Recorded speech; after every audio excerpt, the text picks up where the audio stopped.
Depression is a worldwide public health priority. The World Health Organization states by the year 2020 that it'll be the second most major public health concern in countries all over the world. Today I'll be discussing what depression is and what we can do to prevent it from becoming this big health problem. Depression is a mood disorder in which feelings of sadness, loss, frustration, and anger interfere with your day-to-day life for a long period of time. So what causes depression? There is no exact cause. Genetics plays a major part of it, though. Also psychological factors and environmental factors. So where does depression start? It starts in the limbic system.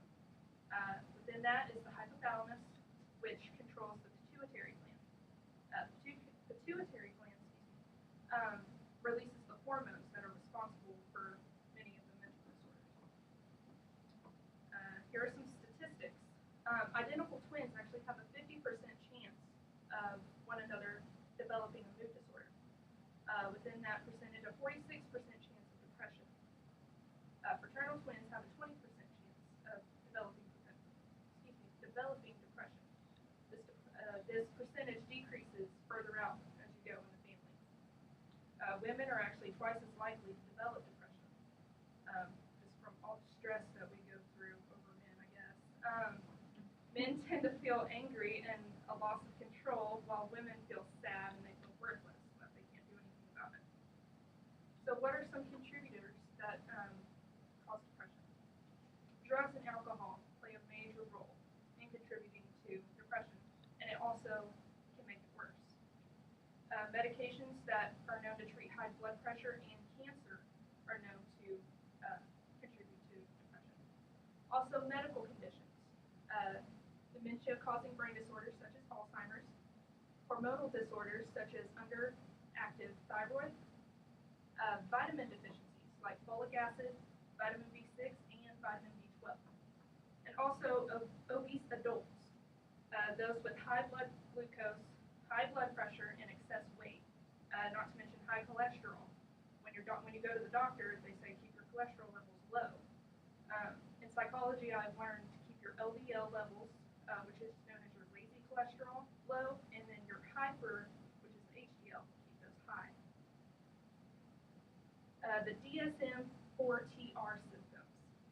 They consider when to be diagnosed, you have to have at least 1 to 2 of these symptoms, along with any of the 4 that last 2 or more weeks. Some of these symptoms include deep depressed mood with overwhelming feelings of sadness and grief, apathy, sleep problems, decreased energy or fatigue, noticeable changes in appetite and weight, also inability to concentrate or think, physical symptoms of restlessness or being physically slowed down, feelings of guilt, worthlessness, and helplessness, and finally, recurrent thoughts of death or suicide, or even a suicide attempt. So once one person is diagnosed, they want to know, how can I be treated? There are different types of treatment, but first, within the treatment, there are 3 goals. The first goal is to relieve the symptoms of depression. The second, restore the person's ability to function socially and in the workplace. And third, reduce the likelihood of a recurrence. Within the 3 goals, there are also 3 stages of treatment.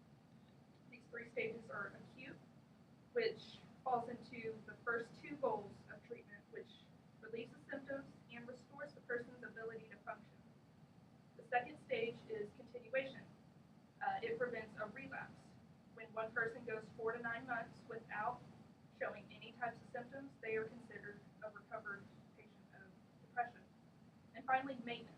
This also is known to prevent a relapse. This can last up to 1 year, or it can last up to a lifetime. What types of treatment can these people use? First is medication. Medication is probably the most popular and most recommended for people with depression. It works in all degrees of the depression. Antidepressants have a 70% chance of working in a particular individual. I found that very surprising when I was doing my research. Severe depression is probably the best way to use medication to treat your depression. Psychotherapy, if you're not willing to put a foreign object into your body, try talking to a mental health professional. These are recommended for people with mild to moderate depression, and it also has less side effects than taking medication. Combination therapy.